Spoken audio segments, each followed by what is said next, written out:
그리고 여드름이 난 상태에서 얘를 안 나게 하는 것도 중요하지만 나고 나서 붉은 기운과 색소 침착이 남을 것 같은 것들을 완전하게 잘 회복시키는 것도 너무너무 중요하거든요. 그래서 제가 최근에 정말 많이 처방하고 있는 이랑 걸 추천드립니다. 주기가 빨라지면서 조금 더 안정적이고 빠르게 가라앉힐 수 있어요. 이거는 피부과 가셔서 이제 처방받으러 왔어요 하시면 쉽게 처방받으실 수 있으니까요. 추천드리고 싶습니다.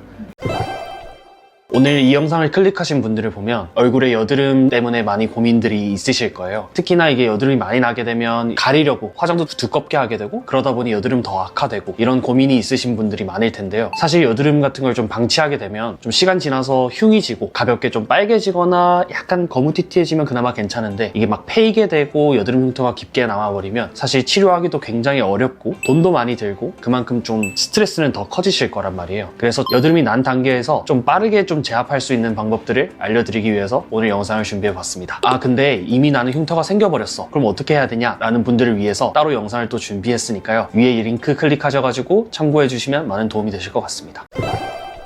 여드름이 올라오는 걸 한번 보시면 사실 참기가 굉장히 힘듭니다. 저도 부끄럽게도 살짝 났지만 짤까 말까 이런 고민들을 엄청 많이 하게 되는 것 같아요. 오죽하면 저도 그런데 이걸 보시는 여러분들은 어떨까 싶기는 합니다. 여드름이 났다 하신 분들은 면봉 항상 좀 가져다니실 텐데요. 이 면봉을 딱 2개 준비하셔가지고 일단은 뿌려드리십시오. 쓰시면 안 됩니다. 집에서 보통 압출을 하려고 손으로도 짜려고 하고 그나마 좀 손으로 짜면 안 된다 이런 인식이 있으신 분들은 면봉까지도 많이 쓰시는데 사실은 100% 소독이 안 된 환경에서 여드름이 좀 짜는 거는 물론 좋아질 가능성도 있는데 그게 좀 잘 관리가 안 됐다 하면 오히려 더 악화될 가능성이 크기 때문이죠. 그래서 일단 첫 번째로 손을 대지 않는다. 두 번째로는 약국에서 사서 바를 수 있는 아이템들을 제가 오늘 소개해 보려고 하는데요. 첫 번째로 여드름 크게 2가지로 나눌 수 있어요. 뭔가 빨갛게 곪는 염증성 여드름, 두 번째로 빨갛게 곪진 않지만 이렇게 좀 오돌토돌 올라오는 좁쌀 여드름 이렇게 나눌 수 있는데요. 화농성 여드름, 염증성 여드름 이렇게 말씀하는 좀 통증이 있고 아프고 붉어오르는 그런 여드름 같은 경우에는 약국에 파는 에크논 크림이라고 있어요. 에크논 자체가 이제 여드름 아크네스와 관련된 말인데 그 에크논 크림을 가볍게 좀 덧발라주시면 좋고 그 단계에서 좀 지나서 가라앉는 단계다. 그리고 나는 흉이 남는 게 싫다 하시는 분들은 노스카나 제품 추천드립니다. 그리고 아까 말씀드렸듯 빨갛게 올라오진 않지만 이렇게 좀 오돌토돌 올라오는 좁쌀 같은 여드름 있잖아요. 그런 에크논 겔이라고 살리실산 성분이 포함돼가지고 얘를 좀 녹여주는 역할을 하거든요. 사실 그 정도로만 해도 집에서 억지로 손을 대려고 하지 않고 말씀드린 제품을 바르라도 좋아지는 경우가 사실 대부분이에요. 그렇다면 굳이 피부과를 와서 돈 쓰고 시간 쓰고 안 하셔도 상관없겠죠.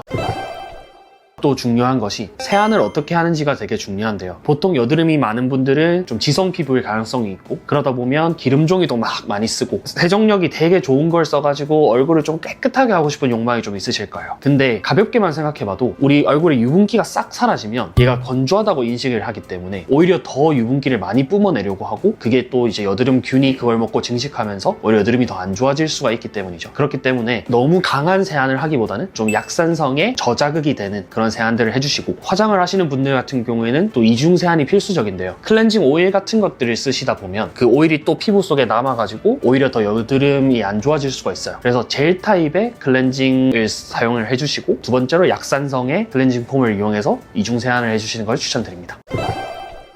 아까 말씀드렸듯 얼굴이 건조하게 되면 얼굴이 건조한 거를 보호하고자 피부가 더 유분을 많이 생산하는데요. 그래서 오히려 외부에서 보습을 해주는 것이 굉장히 중요합니다. 보습에 뛰어난 세라마이드 성분 그리고 염증 작용을 좀 억제시켜주는 나이아시아마이드 성분 같은 것들이 함유된 이제 보습제들을 좀 발라주시면 유분이 더 올라오는 걸 막을 수 있기 때문에 여드름 예방에 충분히 도움이 됩니다.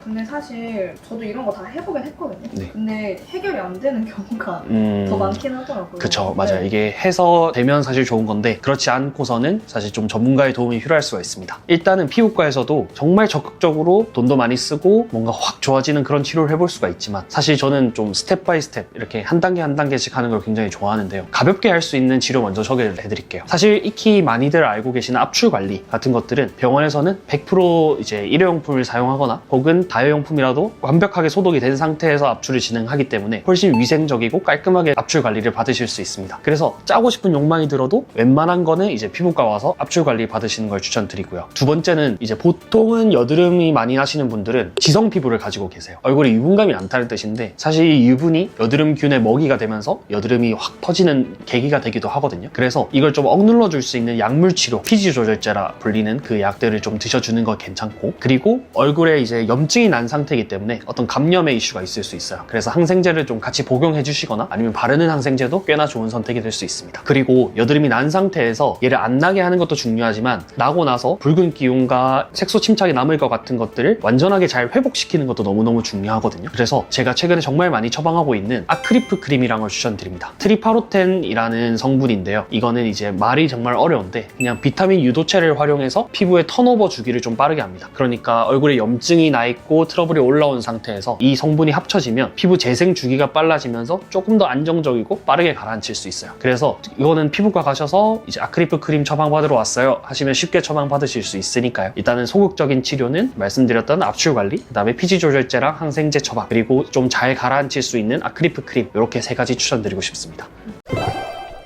이제 말씀해드렸던 처음에 이제 홈케어도 너무너무 중요하고 그래도 좀 안 된다 싶어가지고 피부과에서 가벼운 관리를 받았는데 이래도 안 된다 하는 분들은 사실은 얼굴에 좀 전반적으로 여드름이 많고 만성적으로 좀 이어졌을 가능성이 높은데요. 이런 분들 같은 경우에 그대로 방치하시게 되면 나중에 여드름 흉터가 생기고 착색이 생기고 하면 오히려 이것들을 치료하는데 더 고통스럽고 돈도 많이 들고 시간도 많이 들기 때문에 조금 더 적극적인 여드름 치료를 하는 걸 추천드립니다. 첫 번째로 가장 추천드리고 싶은 시술은 이제 가볍게 해볼 수 있는 스킨 부스터인데요. 엑소좀이라는 아이가 있어요. 이 아이는 항염 작용, 즉 염증을 좀 줄이는 작용을 탁월하게 하는 아이거든요. 저 또한 이제 트러블이 올라왔을 때 엑소좀을 되게 많이 애용을 하는 편이고요. 얘를 MTS라든지 보텐자 같은 기기들로 피부 속에 흡수될 수 있게 도움을 주기만 해도 얼굴이 되게 빠르게 가라앉는 걸 느낄 수가 있습니다. 하지만 얘는 조금 일시적인 작용이에요. 얼굴이 한번 뒤집어졌을 때 이제 가라앉혀주는 역할이지 만성적으로 좀 여드름이 길게 지속된 분들한테는 조금 아쉬울 수 있습니다. 그런 분들한테는 사실 뭐가 좋냐, 이제 골드 PTT라는 시술을 되게 많이 추천드리는데요. 골드 PTT는 아까 말씀드렸듯 얼굴에 좀 유분감이 많으신 분들이 여드름이 많이 생길 가능성이 높다 했잖아요. 피지샘 자체를 이제 레이저로 좀 눌러주는 시술이거든요. 근데 얘를 좀 받게 되면 이제 유분감이 덜 올라오다 보니까 상대적으로 여드름균이 먹을 수 있는 먹이가 줄고 그로 인해서 여드름이 좀 덜 나게 되는 원리인데 확실히 저희 병원에서 많은 케이스를 시술하고 있고 이제 그 경과를 지켜봐도 되게 효과가 탁월한 시술입니다. 그리고 세 번째로는 이미 여드름이 났고 이제 좀 붉은기, 그 다음에 착색 이런 것 때문에 되게 스트레스 받으시는 분들이 많아요. 이런 분들을 위해서 저희가 이번에 하나 들어온 레이저가 있습니다. V빔 퍼펙타라는 아이인데요. 사실은 어떤 붉은기, 이제 혈관 레이저라고 불리기도 하고 붉은기를 치료하는데 사실 거의 1티어, 정말 최고의 이제 레이저 시술이라고 볼 수 있습니다. 얘 한 대만 웬만한 외제차 한 대 값은 씹어먹는 정도로 사실 고가의 장비고 그만큼 당연히 시술의 단가가 올라가기는 하지만 그만큼 확실하다는 뜻이기도 하겠죠. 그래서 얼굴에 이제 홍조랑 혈관 때문에 고민하시는 분들뿐만 아니라 얼굴에 여드름 붉은 자국 때문에 스트레스를 많이 받으시는 분들한테는 이 V빔 퍼펙타 시술을 좀 강력하게 추천드립니다. 피부과에서 조금 더 비용을 지불하고 더 적극적인 효과를 볼 수 있는 시술에 대해서 아까 처음 말씀드렸던 엑소좀 스킨 부스터, 두 번째는 골드 PTT, 세 번째는 이렇게 V빔, 세 가지로 정리할 수 있을 것 같습니다. 근데 하지만 이런 단계까지 오기 이전에 애초에 안 생기게 생기더라도 그 피해를 최소화시키는 단계가 굉장히 중요합니다. 매번 피부과에 올 수 있는 사정이 다들 되시는 건 아니잖아요. 시간적으로도 그렇고 금액적으로도 그렇고 그렇기 때문에 집에서 제일 중요한 거는 말씀드렸던 자극이 최소화 가게, 그리고 보습, 이 두 가지만 잘 챙겨주셔도 사실은 피부과에서 큰돈 쓰실 일 막으실 수 있을 겁니다. 그런데 아까도 저희가 말씀을 나눴듯 참 못 참겠잖아요. 이게 막 올라오면 막 손이 가고 막 보기 싫고 짜서 없애고 싶고 하는 욕망을 이해하지만 차라리 그럴 때 그냥 여드름 패치 붙여주셔서 신경을 끄시는 것도 하나의 좋은 방법이 될 수 있을 것 같습니다.